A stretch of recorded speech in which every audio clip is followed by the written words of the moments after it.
Bonjour Olivia.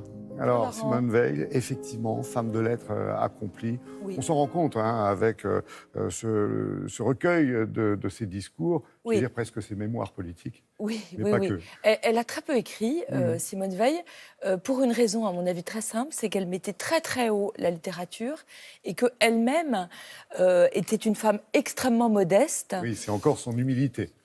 Et je me souviens qu'en 2007, effectivement, elle a sorti son autobiographie chez Stock, Une vie. Et à cette occasion, j'avais eu la grande chance de l'interviewer. Et elle était arrivée, elle m'avait tendu la main en me disant « Simone Veil », avec une sorte de modestie qui mettait vraiment les larmes aux yeux. Il y avait son mari qui était là. Et je trouve qu'Antoine Veil, on en parle trop souvent comme l'homme qui l'a empêchée d'être avocate.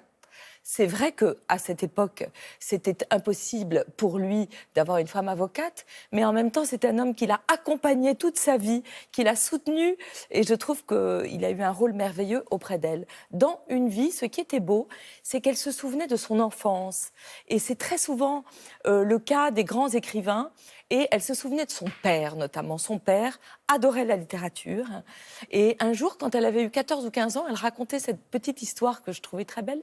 Elle lui avait demandé si ça l'embêtait, si elle épousait un homme qui n'était pas juif. Et la réponse de son père l'avait beaucoup surprise. Il lui avait dit moi, je n'aurais pas épousé une femme qui soit non juive, sauf une aristocrate. Et elle avait dit, mais pourquoi ?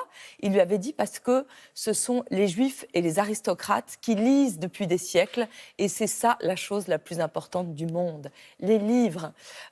Simone Veil avait grandi avec les livres. Elle avait lu les contes de Perrault, les fables de La Fontaine, mais aussi Montaigne, Pascal et Racine. Racine, c'est très important, vous allez voir pourquoi. Mais oui, pourquoi Racine ?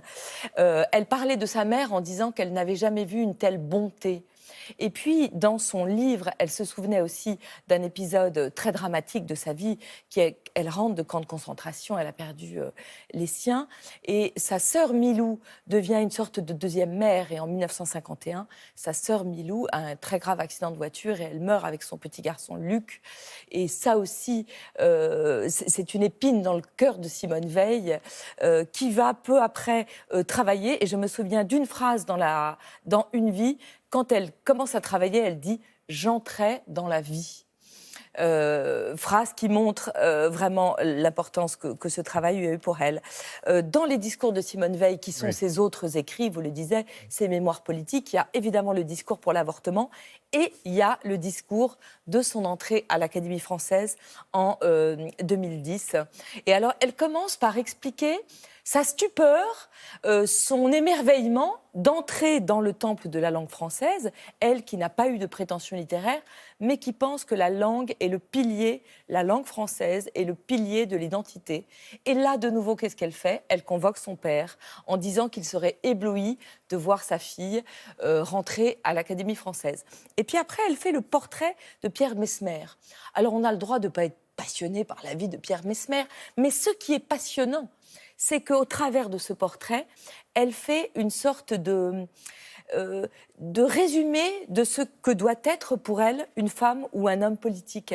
Elle dit qu'on ne doit pas plaire, mais on doit agir, qu'on doit garder pour soi ses états d'âme et que ce ne doit pas être une ambition, mais un service. Et ce que j'aime dans ce petit livre de points, c'est qu'il y a également la réponse de Jean d'Ormesson. Je pourrais me mettre à pleurer parce qu'aujourd'hui, cette chronique unime et de passion, Simone Veil qui a changé la vie des femmes et la mienne et Jean d'Ormesson. Et la réponse de d'Ormesson, elle est extraordinaire parce qu'il y a cette phrase « Vous êtes la tradition même et la modernité incarnée » et rien ne résume mieux Simone Veil. Et après, il dit « Mais vous êtes un mystère, vous êtes une énigme claire et lumineuse jusqu'à la transparence. » Et cette énigme, il va la percer en disant que les Français ont pour elle admiration, fascination, mais aussi de l'amour. Oui, je me souviens très bien de ces mots quand il dit « On vous aime, madame ». On vous aime, madame, comme l'immense majorité des Français. Nous vous aimons, madame. Soyez la bienvenue au fauteuil de Racine, qui parlait si bien de l'amour. Racine, qu'on retrouve, la boucle est bouclée. Olivia, oui, alors les très, très beau. discours, Une vie de Simone Veil, vous nous avez rappelé, et puis un ouvrage. En général, vous nous parlez toujours des jeunes lecteurs, et pour eux, il y a aussi du Simone Veil. Oui, et je trouve que c'est très important. L'Immortelle, Simone Veil, écrit par Bresson et Dufaux chez Marabule. C'est pas facile, parfois, j'en ai absolument conscience, de faire lire un ado de 14 ou 15 ans.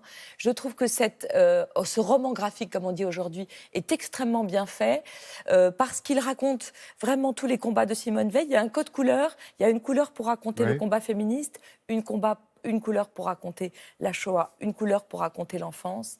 La Shoah, c'est ce qui lui tenait le plus à cœur de transmettre lorsqu'elle était arrivée au crépuscule de sa vie. Bientôt, il y aura malheureusement plus de rescapés pour raconter aux jeunes, de témoins. De passeurs. Et donc, je pense que notre immense responsabilité, c'est évidemment de raconter. Et cette bande dessinée est vraiment un très, très bon relais. Merci beaucoup, Olivia.